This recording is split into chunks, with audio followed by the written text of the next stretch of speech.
cầu mình là dòng đi tin hùng mẹ lo mẹ dần tin đó để ông chồng mẹ nghèo bỏ tiền nghe chương trình để mẹ phiêu cõi anh nuôi mẹ xoong phiêu ông mẹ kim phiêu phong lòng xoong gì chứ là gì là kia hồ lọt phiêu phong bầm đi đầy lâu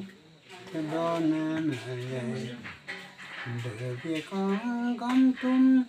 sang câu mình nó lo dầm đến này người dầm tin mai lùng coi cái mô mang nó để tiếng con mưu lần người ta cùng tung con biên nếu lo hằng dần nào chỉ để đàn ông tiếng mong cũng xa ra cũng dành bè từ rì rinh xuống mà anh chỉ để nói mà vô cũng lệ nên nếu lo xong mà tục chỉ kêu để sợ là để chỉ nếu để học quy nó là sẽ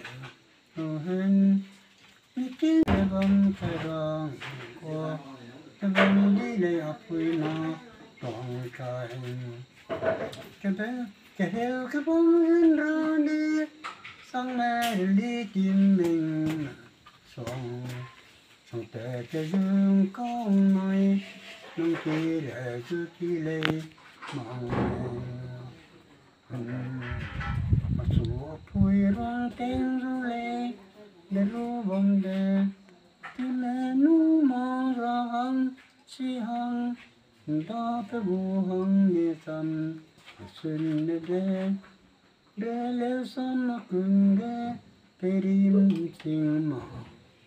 aman rai hang ne amalu ve nai chu jin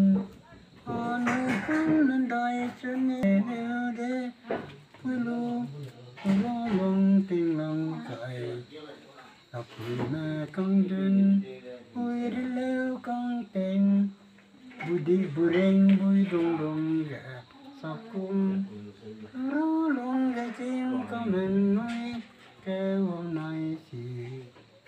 phủi tê du linh đây ôm bây giờ nói gì mà nói điên gì rồi gì vùng ghé trong cung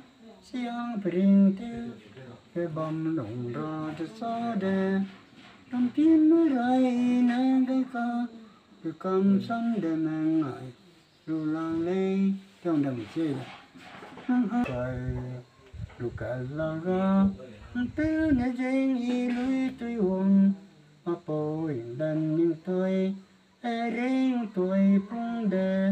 y đến đoạn từ tin mới riêng kêu hô cung bom lệ xin kỳ hằng nó tầm ra mà đi liêm lòng chỉ y riêng tình